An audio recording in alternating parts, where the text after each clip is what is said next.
Welcome, everybody. I'm Coach Nesci with Shooting School, and you are listening to Meet Your College Hoops Coach. We chat with college coaches to get you an inside view of colleges and their basketball programs. We have a great show for you today.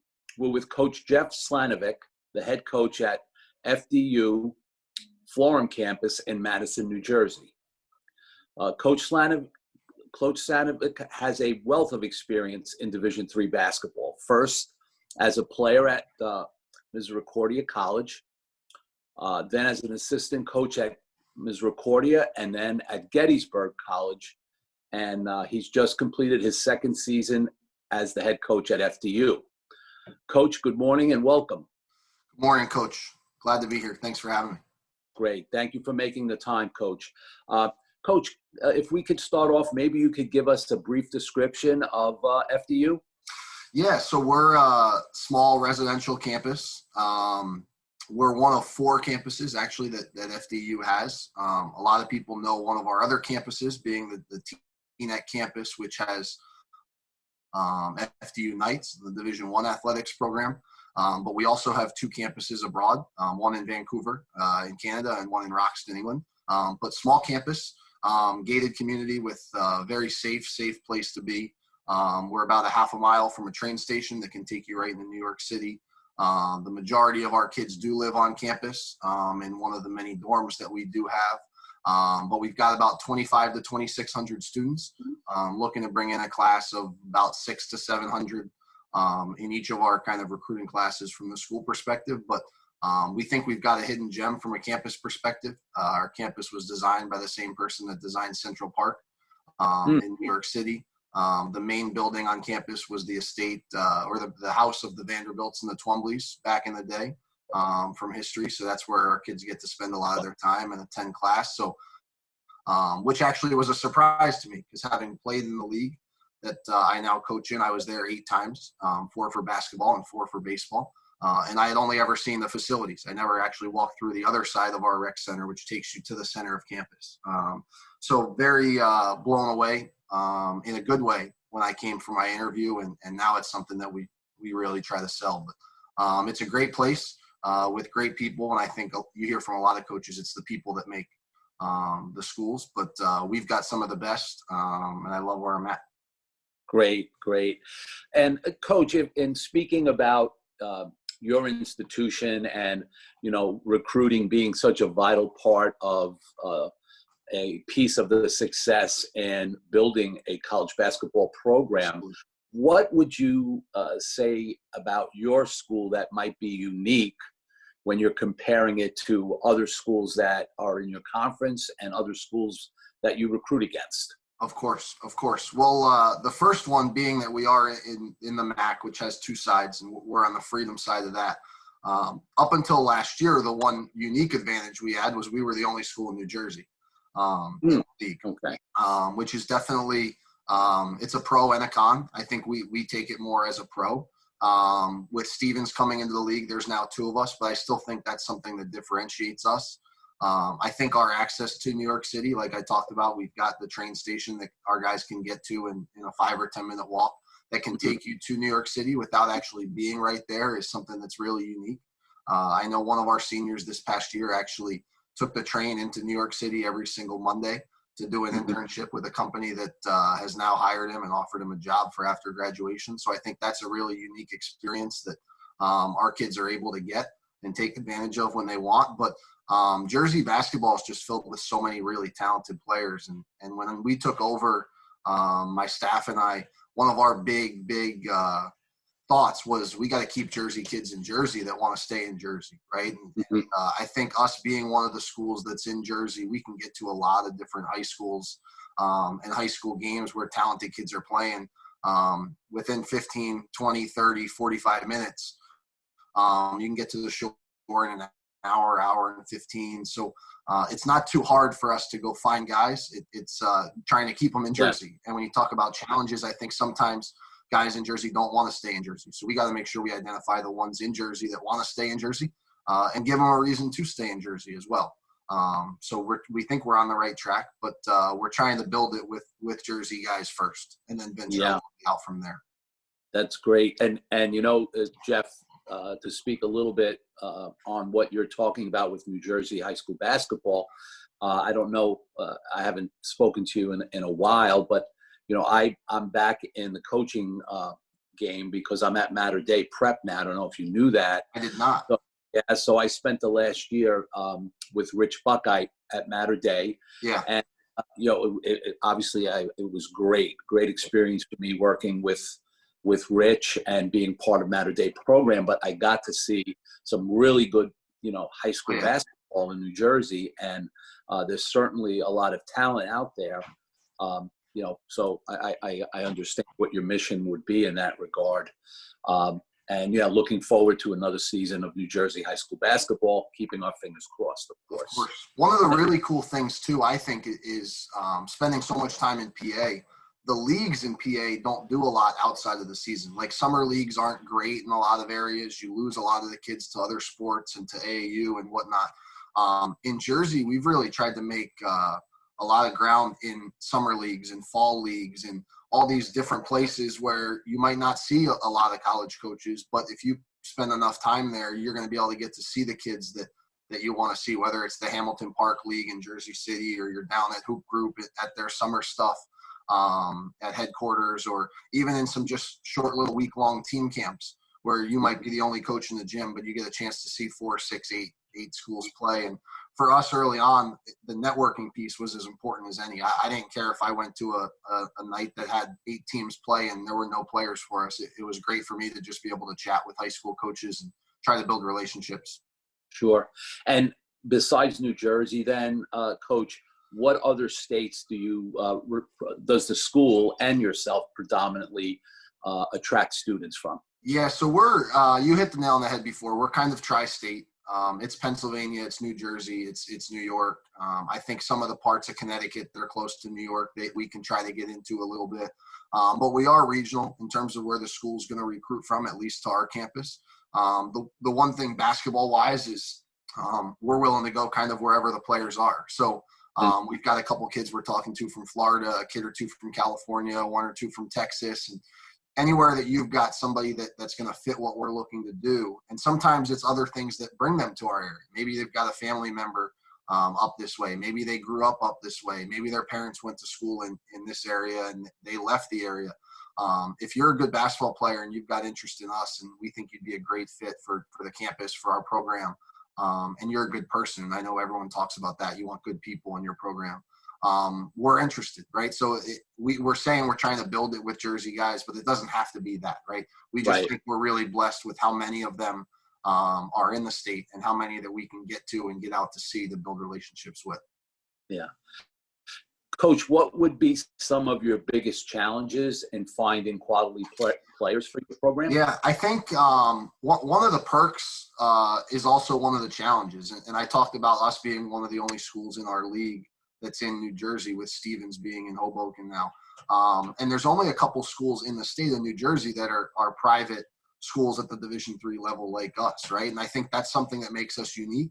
But it's also one of the challenges because our price tag is a little bit different than a lot of the Division III schools that we're competing with in the state, right? The NJAC's a great conference. It's got a lot of great coaches. The price tag on those schools is different than the price tag on ours. We've got Drew right across the street, who's done a great job. Daryl Keckler's done an awesome job there, building that into a program that's competing for landmark championships every year. Them being very good is a challenge to us because the same things that are strengths to us are strengths to them, right? The location's the same. They've got a nice campus just like us, and he's doing a good job. So them being right there is a challenge to us. But I think our price tag is probably the number one challenge, just because I do think you get what you pay for. I think it is an awesome school, and you're going to have a great 4-year experience, but it's not cheap. But you don't know just how expensive or how cheap it is until you go through the process. So that's one of the things we try to get our guys to understand is apply, get your financial aid back. You can always go through an appeal process. But I think sometimes the things that are perks for us, where we're located, what we're trying to do, the school that we are, can also become a negative in terms of who we recruit against a lot, right? And it's not really a negative for us. It's just a negative in terms of what other schools want our guys from a basketball perspective and the price tags that they've got. Yeah, it's interesting, Jeff, when you say you get what you pay for. With my long tenure at NYU, not only as the head coach, but prior to that as an assistant coach, working for my head coach, Coach Musio at the time. The phrase "you get what you pay for." I wish I had a nickel for every time we would say that and mean it. Yeah, absolutely. To the recruits or really their families, about the the cost and the sacrifice that's necessary. But I have been to your campus, Coach, and it's a beautiful campus. I think I'm in total agreement with you when I say I think if you get recruits, prospects, and their families to make the visit, I think it could really bring you a long way. I think part of it is being able to get them there. For sure. Yeah, Coach.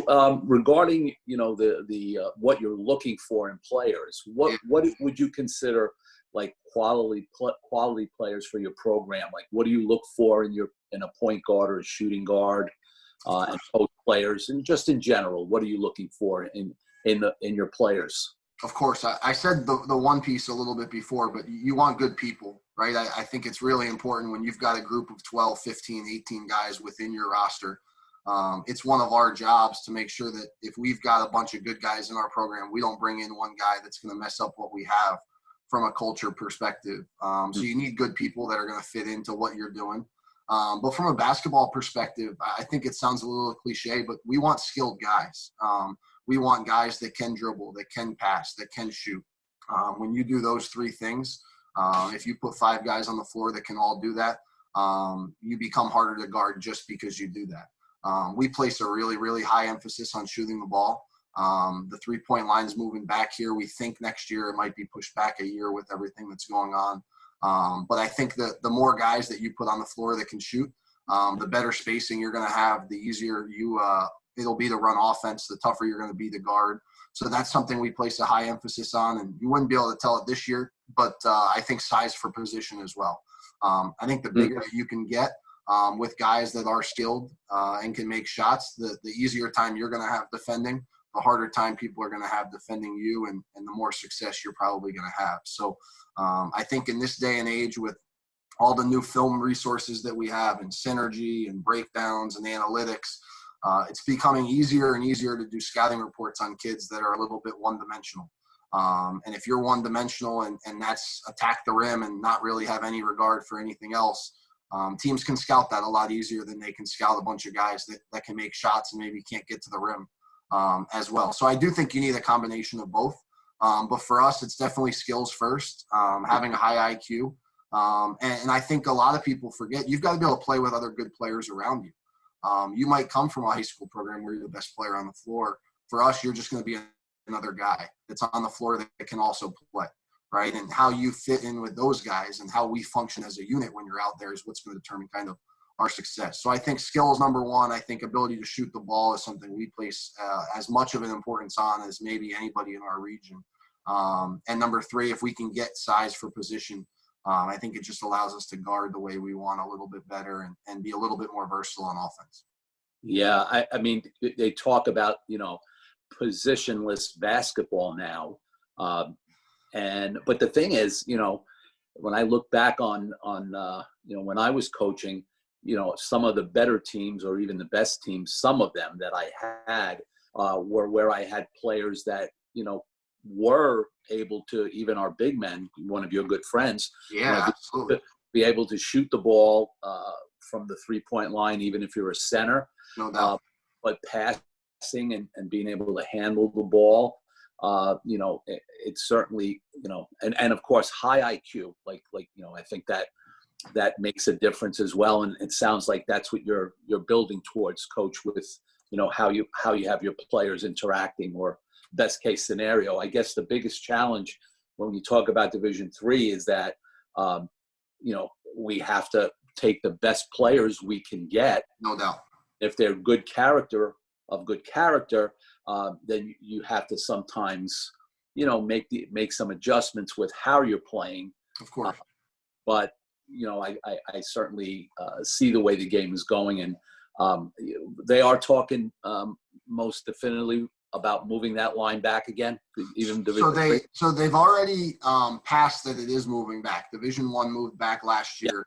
Yeah. There were side effects to that. The 3-point numbers did go down at that level. So I assume that at our level it'll be the same. The holdup on it, I believe, is the virus and budgets. We, I guess, fortunately, were able to get the line on when we redid our court in December over winter break. So the new 3-point line is down.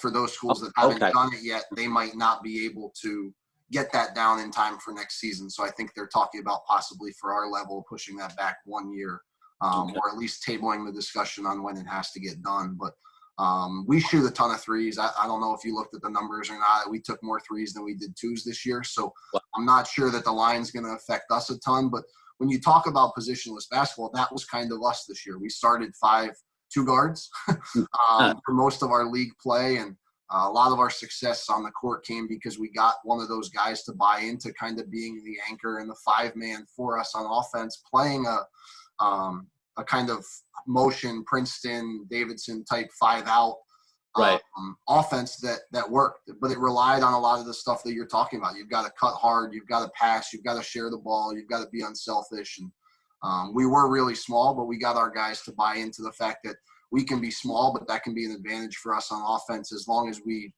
do a couple of the things that we talked about to make up for that offensive rebounding disaster that defense was going to be for us in terms of giving up second chance points. So once the guys started to see some of that success and buy into what we were trying to do on offense, and it wasn't easy. You tell them, hey, if we turn it over more than 10 times, we might not win just because of that number. And all of a sudden you start to see games where it's 16 assists, 8 turnovers, and 22 assists, 8 turnovers. And they start seeing the wins, and they start seeing why we're winning. And I think it makes sense because we are coaching inquisitive kids nowadays. They want to know the why behind everything. They want to know why we're doing this and why is this important. And if you say this is important and it doesn't work, then they want to know even more. So we're fortunate late in year one, we won a couple games against some good teams in our league, and the kids saw some of the buy-in, and that transferred to year 2 for sure. Great. So talking about the season, what are some of the biggest challenges that your players face in dealing with the balance between their academics and then also their basketball? Yeah, so one of our big challenges was just our youth. We only turned 4 kids from year 1. So all of our guys to start this year were new guys on campus, and they were first-year players at FDU. So the majority of that being a challenge because you've got guys who have never been there before, and they've never done it. As someone who played 2 sports in college, I don't have a whole lot of sympathy for the people that say there's not enough hours in the day to get everything done. But I think one of the things that we have to do as coaches when you have a young team like that is you've really got to sit them down and work with time management on them. Get them to understand there are 24 hours in a day. You're only going to sleep for 6, 8, 10 of them at most, right? And you've got to wake up and you've got to start getting stuff done. You've got to find those pockets of time where you can get a paper done or you can get homework done, because at some point you're going to run out of time when basketball starts because your day is going to get even busier. Right. And we try to use those first 6 weeks of school where there is no basketball until October 15th to really get them on the right track in the classroom and in the community on campus to make sure that once basketball does start, they're doing a good enough job in those areas that now they can find that new 2 or 3 hours a day where we're going to take time with practice and everything going on. So I think for us, one of the challenges was the just how young we were. As a team, but I think everybody's got the same on-campus challenges, not really problems, but you're all dealing with the same stuff, especially the place like us where the majority of them are living on campus. Yeah. And what about now this season, this off season is not a typical one. Yeah, no. Yeah. So, but what would your typical off season be like for your players? Yeah. So, we're a little bit, I don't want to say different, but based on what I see a lot of people doing right now, I don't know if it's the same on campus, but we're very hands off in the spring from the standpoint of our season's one of the longest seasons on campus, right? With the exception of maybe swimming, nobody's season's longer than basketball. And for us, it's so intense. You're playing conference games for more than half your schedule. every game matters. If you're in the hunt like we were this year, our whole last month felt like playoff games, because it felt like if we lost any of those games that we felt like we had to win to stay in the hunt, we were out. And it's that fine of a line. When our season ends, we do some work with our guys that week or two that we're allowed before we run out of the maximum number of weeks. Right. Just to kind of talk about the season, play a little bit of pickup, see what they can do on their own without having some structure. But really, when we come back from spring break, they jump into a weight program with our strength and conditioning coach. And we don't do a whole lot with them. We'll do an individual meeting at the end of the year, and we'll talk about what you need to improve on. We'll give them some drills that might be helpful for them, and we've got to shoot away the gun on campus that they can continue to get shots up for. But we don't do a lot of meetings. We don't do a whole lot of stuff with them because, like I said, we take so much of their time. I want those first 6 weeks and those last 6 weeks of school to be things that parts of the year where they can really focus on school. And they can start the year strong in the beginning of the year, and they can finish the year strong at the end of the year. And the way that the Jersey calendar coincides with recruiting, it didn't work this year with everything going on. But that happens to also be the busy time for us in recruiting, getting out to see state playoff games and all-star games and really wrapping up our recruiting class. So it kind of fits perfectly. And then come May 1st, once we get to the summer, now we're able to start having the recruits talk with them a little bit more. They can try to organize pickup amongst themselves on campus over the summer. Obviously, we can't really be a part of that at all. But it's good for our guys just to be able to start connecting with those guys who are going to come in the next year and hopefully become important pieces as young guys for us.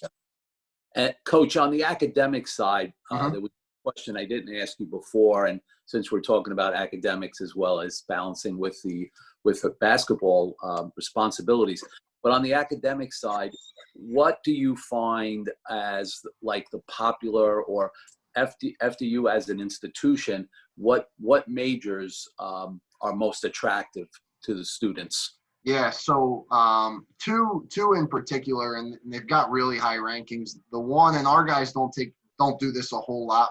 It doesn't seem to be a popular basketball player major anywhere I've been, but our hospitality and tourism department is one of the top 5 or 10 in the entire country.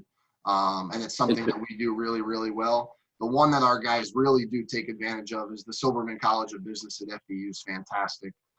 It's got unbelievable rankings both regionally and nationally. We've got a 5-year MBA program that our guys take advantage of quite often, especially with some guys who might go to a bigger school for 1 year, then transfer to FDU because they want to play basketball or whatever their situation might be. And now they still have their 4 years because they're going to stay for 5 anyway. I know with this virus going around, that's one of the things that for some of those spring sport athletes, if you are a 4-year person that's got a 5th year to do, and you're in the business department, and now the NCAA says you can get that semester back and play again next year, I'm sure some of our spring sport coaches are going to be able to take advantage of that. But those two really being the big ones. I think like many places that are like us, you get a lot of kids who come in undecided. They come in, they're going to start taking some different classes in all different areas and figure out just where they want to be. But for us, it does seem to be a lot of business, a lot of marketing, a lot of accounting, a lot of sports management, which I think is good because A, it's one of the things that we do really, really well. And B, I think we're in a perfect position for a lot of those guys to land some really good jobs when they get out after 4 years. Great. And Coach, one last question. Speaking of regarding your experiences as a player, assistant coach, now head coach, could you point to one of your experiences that really stand out, either as a player or a coach? What might be like one of the special seasons that you could share with us? Yeah, I think as a coach, it was definitely this one. We weren't expected to do a whole lot. We as a staff and as a team felt like we'd be better than people thought we would, because I did know that a lot of our returners were making those strides in the off season that you talk about. And we did bring in a class that we were pretty excited about from a recruiting perspective. And to see the look on our guys' face when we were in the mix at a time where year one, we just weren't, right? We went into February of my first year out of it.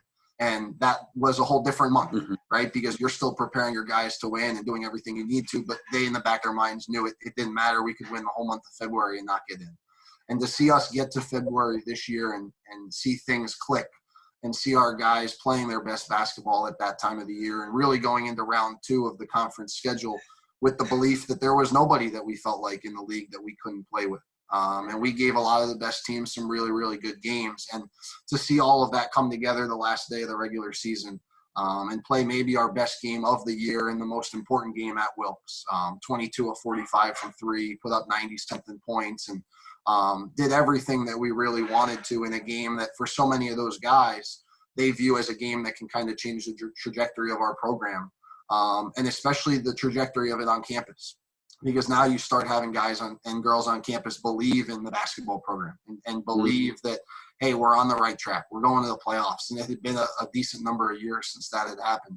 As a coach, that was really special to me because I just know where we started just a year and a half ago with where it was at and what people thought of our program. And to change that was really, really neat. But to speak about that change, the year that we happened to play you guys in the NCAA tournament was a big year at Misericordia when I was there. And I see a lot in the trajectory of where we can take the program at FDU to where it was when I got to Misericordia. And us that senior year making the NCAA tournament for the first time and running into what felt like a bunch of giants that you guys were rolling out. Because we were rolling out a bunch of 6'2" guys that couldn't move very well. And you guys are rolling out 6'6" 3 men. But that was kind of very similar for us, right? And it was an experience that I know that up at Misericordia, they've done a really good job continuing that, and they've been to the NCAA tournament a couple more times. But that as a player and this year as a coach were probably the two that stand out the most. That sounds so exciting, Coach. I'm excited for you and wish you luck going forward. And I wanted to thank you so much, Coach, for speaking with us today and giving us some insight about FDU, the school, and of course the basketball program. Best of luck with the recruiting, Coach, and hope to run into you soon. Perfect. Appreciate you having me on and taking the time to talk. It's always great to get a chance to speak with people and connect with people about what we're doing at FDU. And I say this a lot, we're not where we want to be, but we're a heck of a lot closer than we were when we got here, and that's exciting. Great. Best of luck, Coach. Thank you. Thanks, Coach.